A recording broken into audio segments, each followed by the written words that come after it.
আজি আমি বড়ো সাহিত্য সভা আৰু নিখিল বড়ো ছাত্ৰ সন্থা BTC ছেক্ৰেটাৰিয়েট এই সভাকক্ষত BTRৰ প্ৰধান প্ৰমোদ বড়ো ডাঙৰীয়াৰ নেতৃত্বত বা অধ্যক্ষতাত BTRত principal secretary director of education আৰু আটাইবিলাক DO আৰু inspector of school BO DI শিক্ষা বিভাগৰ সমগ্ৰ বিষয়া ইয়াত আমি একেলগে আলোচনাত মিলিত হওঁ আৰু ইয়াৰ প্ৰায় 18 দফীয়া ইয়াত দাবী চনত লৈ পেলাই আমি আলোচনা কৰিছিলোঁ। মুখ্যমন্ত্ৰী ডক্টৰ হিমন্ত বিশ্ব শৰ্মা ডাঙৰীয়াৰ লগত যি আমাৰ আলোচনা আছিল আগত ইয়াৰে মাইনোটছ শিক্ষামন্ত্ৰী ৰণোজ পেগু ডাঙৰীয়াৰ লগত আমাৰ যি মাইনোটছ হৈছিল সেই মাইনোটছৰ ওপৰত আৰু অতিৰিক্তভাৱে মূল বিষয়টো আছিল যে ইয়াত 6.3 BTR শান্তি চুক্তি মতে বিদ্যালয় প্ৰাদেশিকৰণ 10টা মহাবিদ্যালয় প্ৰাদেশিকৰণ হৈ গ'ল, 16টা এতিয়াও আছে। High school higher secondary LP ME প্ৰাদেশিকৰণৰ বিষয় পুংখানুপুংখভাৱে আমি আলোচনা কৰিছোঁ আৰু ৰাজ্য চৰকাৰে যিখিনি তুৰান্ত কৰিব লাগে, কাউন্সিল চৰকাৰে কৰিব লাগে সেই বিষয়টো আজি আমি আলোচনা কৰিলোঁ। ইয়াৰ পিছতে ছিংগল টিচাৰ যি এটা ডাঙৰ বিষয় যাৰ নেকি শিক্ষা বিভাগত এতিয়াও ক্লাছবিলাক সুচাৰুৰূপে হোৱা নাই। টেট এপইণ্টমেণ্ট যোগেদি 1200 টেট এপইণ্টমেণ্ট হ'ব লগা আছে, এইটো তুৰান্ত কৰিবৰ কাৰণে আমি দাবী জনাইছোঁ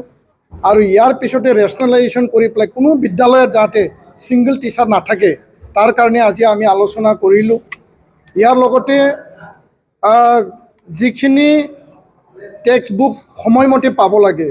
এপ্ৰিল মাহত এই বছৰৰ একাডেমিক সেশন আৰম্ভ হৈছে, গৰম বন্ধ উকলি গ'ল, ফাৰ্ষ্ট ইউনিট টেষ্ট গুচি গ'ল, এতিয়া গৰম বন্ধ পিছত আগষ্ট মাহত ক্লাছ চলি আছে, ছেপ্টেম্বৰ মাহত হাবিয়াৰলি আহিব, কিন্তু এতিয়ালৈকে প্ৰায় 6000ৰ অধিক বিভিন্ন যি ছাবজেক্ট আছে তাৰ পাঠ্যপুথি এতিয়ালৈকে অহা নাই আৰু ইয়াৰ কাৰণে আমি অসম চৰকাৰ, অসমৰ শিক্ষামন্ত্ৰী মুখ্যমন্ত্ৰী ডাঙৰীয়াক আমাৰ BTR প্ৰধান ডাঙৰীয়াৰ যোগেদি আমি আহ্বান জনাইছোঁ, দাবী জনাইছোঁ যে এই যে শিক্ষা বিভাগৰ পাঠ্যপুথিৰ যি এতিয়ালৈকে ডিষ্ট্ৰিবিউশ্যন কৰা নাই, বিনা পাঠ্যপুথিৰে ক্লাছ কৰিব লগা হৈছে, পৰীক্ষা দিব লগা হৈছে, বৰ্তমানো কৰি থাকিব লগা হৈছে, তাৰ কাৰণে পৰ্যাপ্ত সময়মতে খুব কম দিনৰ ভিতৰত সেই পাঠ্যপুথি বিতৰণ কৰা বা পাঠ্যপুথি ছাত্ৰ ছাত্ৰীক শিক্ষাৰ্থীক দিয়া ব্যৱস্থা কৰক, এইটো আমি দাবী জনাইছোঁ। বিজ্ঞান মহাবিদ্যালয় BTRত আমাক লাগে আৰু ল' কলেজ BTRত আমাক লাগে। বড়োলেণ্ড বিশ্ববিদ্যালয় ওদালগুৰি কেম্পাছ স্থাপনৰ কাৰণে যিখিনি ব্যৱস্থা কৰিব লাগে ৰাজ্য চৰকাৰে, BB ইঞ্জিনিয়াৰিং কলেজ, বড়োলেণ্ড বিশ্ববিদ্যালয়ৰ যিখিনি বিভাগ তাত professor, teaching non teaching staff পূৰ্ণাংগ পৰ্যায়ত কৰিব লাগে আৰু বহুতো বিষয়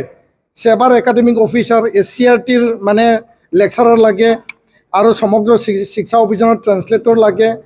আৰু এনেকুৱাকৈ যিবিলাক বিষয় আছিল আমি পুংখানুপুংখ আলোচনা কৰোঁ। আমি আশাবাদী যে অহা 2-3 মাহৰ ভিতৰত এই গোটেই বিষয়টো সমাধানৰ সূত্ৰ ওলাব আৰু BTR প্ৰধান প্ৰমোদ বড়ো ডাঙৰীয়াই আশ্বাস দিছে